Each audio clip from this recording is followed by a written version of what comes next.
Mais pour le ciel, là, ça ne marche pas comme ça. Alléluia. Je vais vous parler un tout petit peu de Jésus-Christ qui est le Dieu des temps et des circonstances.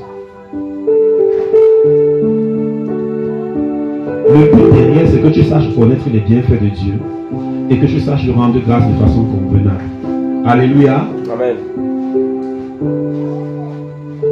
L'apôtre Pierre, dans 1 Pierre, chapitre 1, verset 11, dira que notre Seigneur Jésus-Christ est celui qui marque les temps et les époques, les temps et les circonstances. Je vais lire ça de façon bien précise, peut-être pour que quelqu'un comprenne. Est-ce que quelqu'un pourra m'aider avec les lectures, prendre la Bible et ouvrir pour qu'on aille un peu vite? 1 Pierre 1, verset 11.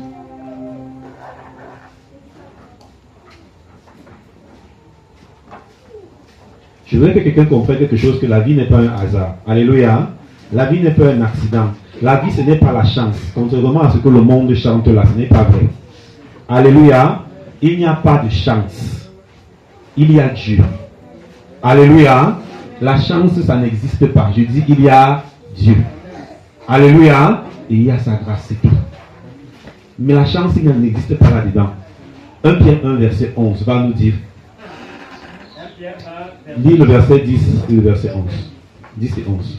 Les prophètes qui ont prophétisé pourtant la grâce qui vous était réservée ont fait de ce salut l'objet de leur recherche et de leur investigation.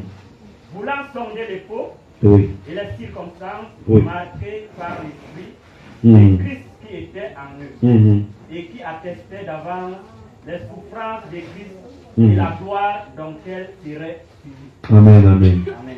Alléluia. Il dit qu'il voulait sonder les époques et les temps marqués par l'esprit de Christ. Alléluia. Ce temps-là est comme une sorte, je peux mettre ça comme ça, comme une sorte de ligne qui est bien précise autour de laquelle le Seigneur nous fait évoluer. Il y a le temps. Et il a des époques et des temps qu'il a déjà marqués. Alléluia. Des choses qui sont déjà connues. Vous allez rencontrer cette expression plusieurs fois dans la Bible. Au temps marqué, Dieu envoya son Fils. Alléluia. Il y avait un temps qu'il avait prévu où Jésus était censé venir. Alléluia. Il y avait un temps qu'il avait aussi prévu où Jésus était censé faire quelque chose de bien précis. Il y a un temps bien prévu où le Seigneur a voulu que tu viennes au monde. Il y a aussi un temps bien précis où il a voulu que tu sois ici maintenant. Il y a un autre temps bien précis où il a prévu que tu entendes parler de lui. Tout à l'heure, je témoignais, je vous disais qu'il m'a préparé à le connaître. Alléluia. Bien que je ne le connaissais pas, il avait déjà organisé un temps pour que j'apprenne à le connaître et que le moment venu que je le reconnaisse. Alléluia. Pour que je puisse marcher avec lui. Alléluia. L'Ecclésiaste va dire qu'il y a un temps pour toutes choses sous le soleil. Tout est marqué, tout est prévu. Il n'y a pas d'accident là-dedans. Alléluia. Je dis, il n'y a aucun accident là-dedans. Il n'y a pas d'accident là-dedans. Maintenant, le Seigneur sait aussi, parce qu'il nous a créés avec le libre arbitre. Alléluia. Que nous avons la capacité de choisir ce qu'il nous propose ou de le refuser.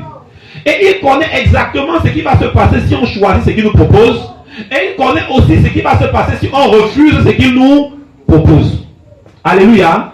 Mais même lorsqu'on aura choisi ou refusé, le Seigneur a toujours un temps qu'il a marqué. Si tu refuses aujourd'hui, il va préparer un autre temps pour te reproposer. Alléluia. Et chaque choix que tu fais a une conséquence. Est-ce que quelqu'un me comprend? Tu peux accepter Jésus aujourd'hui et gagner en temps. Tu peux aussi le refuser et continuer à perdre ton temps. Alléluia. Et si tu le refuses, ce n'est pas grave. Il va revenir demain. Peut-être qu'il reviendra encore après-demain. Avec encore plusieurs autres occasions. Il reviendra encore. Mais il y a aussi un temps qui est fixé. Où ce sera la fin de ta vie. Est-ce que quelqu'un me comprend? Il y a aussi un temps qui est fixé où ce sera la fin. La question c'est que au moment où la fin là viendra, est-ce que tu auras déjà choisi de le suivre? Voilà le problème. Daniel 2, verset 21. On pourrait être au moins faire ça rapidement. Daniel 2, 21. Quelqu'un d'autre me cherche Ecclésiaste 9:11.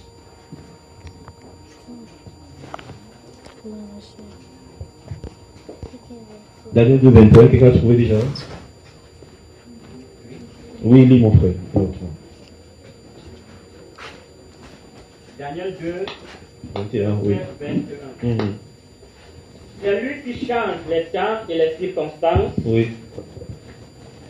C'est lui qui change les temps et les circonstances, qui renverse et qui établit les rois. Amen. C'est lui qui change les temps et les circonstances, qui renverse et qui établit les rois. Je vais vous parler de Jésus qui est le Dieu des temps et des circonstances.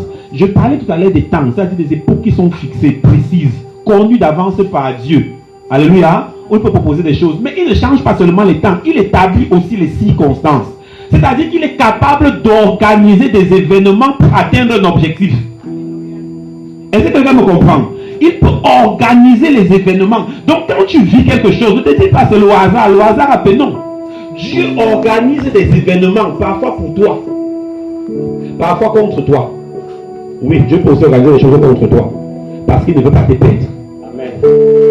Alléluia. Il organise les événements, ce qui vont créer ce qu'on appelle des circonstances. Alléluia. Qui vont créer des circonstances. Dieu sait organiser ces choses-là. Lorsqu'il a voulu que Saül soit établi roi, il a créé une circonstance. Il a fait en sorte que les ânes se perdent et que Saül soit obligé d'aller les chercher. Est-ce que quelqu'un me comprend? Lorsqu'il a voulu, il a commencé à déchoir Saül et qu'il fallait que David commence à monter sur le trône, il a préparé David et il a organisé les événements, les circonstances pour ça. Est-ce que quelqu'un me comprend? Il a organisé les circonstances pour cela. Et il a commencé à permettre que Saül perde des guerres et que David les gagne. Pour commencer à avoir le contrôle un peu. Et apprendre à gérer les troupes. Dieu organise les temps et les circonstances. Peut-être qu'il y a quelqu'un qui se dit parfois, non, moi ce qui m'intéresse dans cette affaire-là, est-ce que Dieu peut me donner l'argent? Dans Ecclésiaste 9, le verset 11. Quelqu'un a trouvé ça aujourd'hui? Ecclésiaste 9, 11. Ecclésiaste 9, 11. J'ai encore vu sous le soleil que la course n'est point aux agiles, ni la guerre aux vaillants, ni le plan aux sages, ni la richesse aux intelligents, ni la faveur aux savants, car tout dépend pour eux du temps et des circonstances. Tout dépend pour eux du temps et des circonstances. Même dans le monde, parfois, on va dire souvent là-bas que la chance que les hommes bien préparé. Alléluia. Maintenant, il y aura toujours un temps. Il y aura toujours des circonstances que le Seigneur va organiser pour ton bien. Pour nous qui sommes enfants de Dieu, Romains 8 là-bas nous dit que nous savons du reste que toutes choses concourent au bien de ceux qui aiment Dieu. De ceux qui aiment, de ceux qui sont appelés selon son dessein. Alléluia. Toutes choses concourent pour notre bien. La question c'est, est-ce que pour toi aussi toutes choses concourent pour ton bien? Laisse-moi te dire quelque chose. Pendant que Dieu organise toutes les circonstances pour mon bien, parce que je suis son enfant, vous comprenez? Si toi tu es dans la trajectoire et que tu n'es pas son enfant, et que tu décides de faire des choix pour essayer de t'opposer à moi, c'est là que tu connaîtras la différence entre ceux qui craignent Dieu et ceux qui ne le craignent pas. Parce que ce sera toujours organisé à ma faveur. Vous avez entendu plusieurs témoignages, des personnes qui ont dit, Seigneur, ce n'est pas ce que tu m'as dit. Ce que tu as dit, c'est ça. Alléluia. Et ils tiennent sur ça parce qu'ils savent que leur Dieu est fidèle. Notre Dieu Jésus, il est fidèle. Ce qu'il a dit, il va seulement l'accomplir. Alléluia. Et comme il doit l'accomplir, il va organiser les temps et les circonstances pour que ce soit accompli. Alléluia. C'est la raison pour laquelle ils peuvent tenir ferme. C'est la raison pour laquelle quand même, quoi que ce soit semble bizarre là, ils ne chancellent pas. Ils savent que Dieu va organiser les temps et les circonstances en leur faveur. Alléluia.